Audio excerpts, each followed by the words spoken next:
تو جیل میں نیازی صاحب نے پہلے دن اے سی مانگا ہے، اے سی دو اور مراد سعید کو بھی دو، تو یہ چیزیں تو پوری نہیں نہ ہو سکتی۔ اب وہ کہہ رہے ہیں کہ جناب مجھے اڈیالہ بھیجو، لیکن نہیں رانا ثناء اللہ، یا تو آپ میری بات مانیں کہ اس کو میاں والی جیل بھیجیں تاکہ نیازی کو پتہ چلے میاں والی کے حالات کیا ہے، وہاں کی جیل کے حالات کیا ہے۔ بالکل عام ملزموں کی طرح اس کو رکھو، اس کے ساتھ کوئی ایسا سلوک نہ کرو۔ نواز شریف جیسا اگر ہم کہیں نا نواز شریف کا کرو، تو پھر اس کو اٹک جیل نہیں، اٹک قلعے میں رکھو۔ جو نواز شریف کے ساتھ انہوں نے ظلم کیے ہوئے ہیں نا، جہاز میں بٹھائے ہیں تو ایسے ہاتھ جہاز کی سیٹ کے ساتھ ہتھکڑی لگا کے ہتھکڑی لگا دی، جہاز کی سیٹ کے ساتھ۔ نیازی تیرے ساتھ بھی یہ ہونا ہے سب کچھ انشاءاللہ۔ یہ تلکل ایام نداولھا بین الناس، یہ وہ دن ہے جو ہم انسانوں کے درمیان پھیرتے رہتے ہیں۔ ظلم کرو گے تو آپ کے ساتھ وہی ہوگا، ٹٹ فار ٹیٹ، جیسا کرو گے ویسا بھرو گے، یہ تو پرانے بزرگ ہمارے کہہ گئے۔ تو اس کے ساتھ تو وہ سلوک ہی نہیں ہو رہا۔ نون لیگ والے تو کہہ رہے ہیں بھئی ٹھیک ہے، ہم نہیں کہتے کہ اس کو کیا کرو یا کیا نہ کرو، جو نواز شریف کے ساتھ جیل میں ہوئے اس کے ساتھ وہ کرو، بس ہم یہ کہتے ہیں۔ تو دیکھ لیں، ابھی تو اس کو بڑا ہے، تو یہ میاں والی جیل بھیجے میری فرمائش ہے۔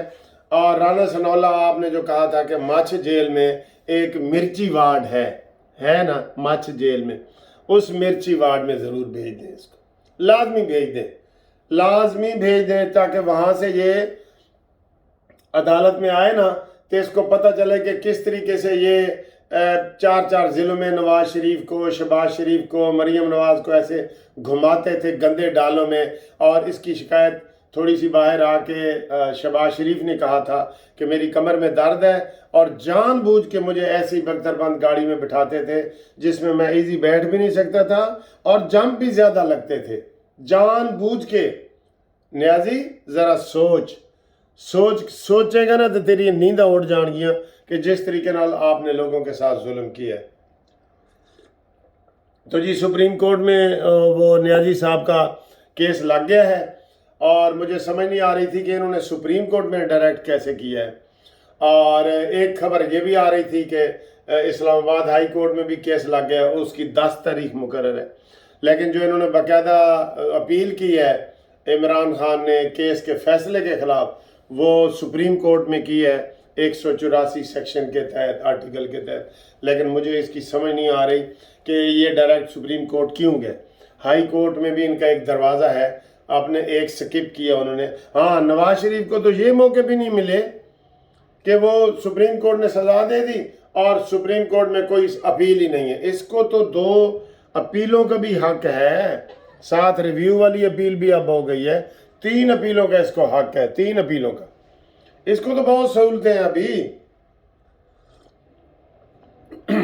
تو ایک سپریم کورٹ میں درخواست دائر ہوگی، یہ تازہ ترین خبر آپ کو بتا رہے ہیں، اور ایک اسلام آباد میں ہو گئی ہے۔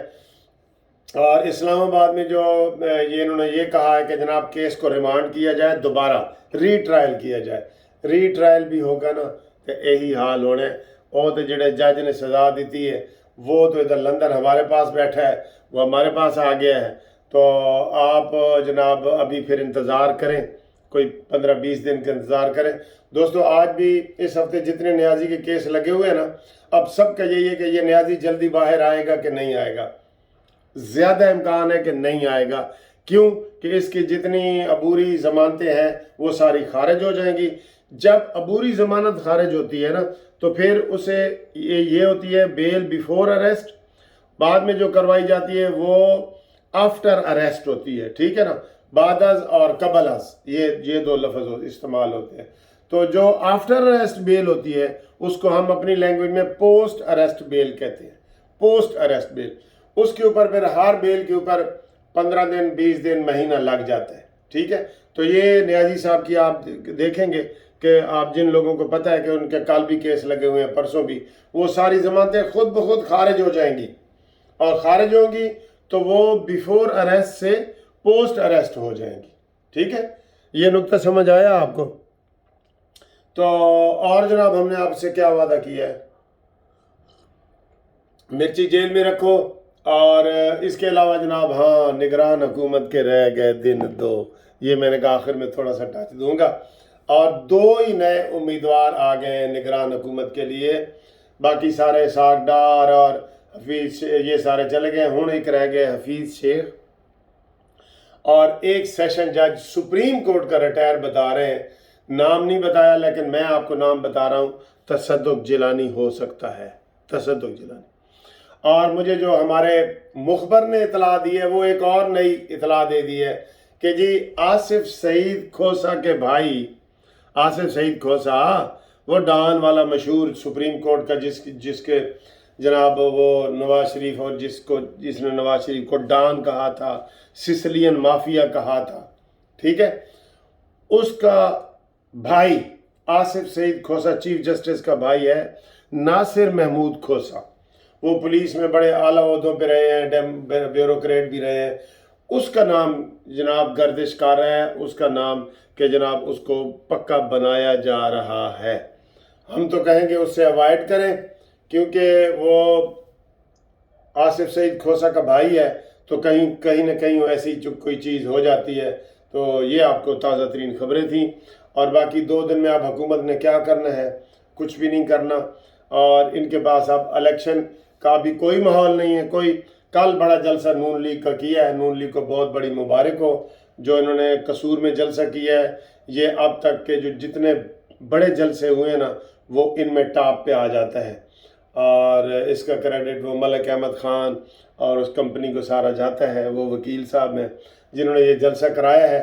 تو یہ اب تک کی تازہ ترین خبریں تھیں، اگلی ویڈیو تک انتظار کریں، اور آپ انتظار کرتے ہیں، کمنٹس کرتے ہیں، ہاں جی آج شمار ہے نا، آج سبسکرائب کروائیں، ایک دوست سے ضرور سبسکرائب کروائیں جو بھی سن رہے ہیں، اگر آپ کو پسند ہے، نہیں پسند تو کوئی گال نہیں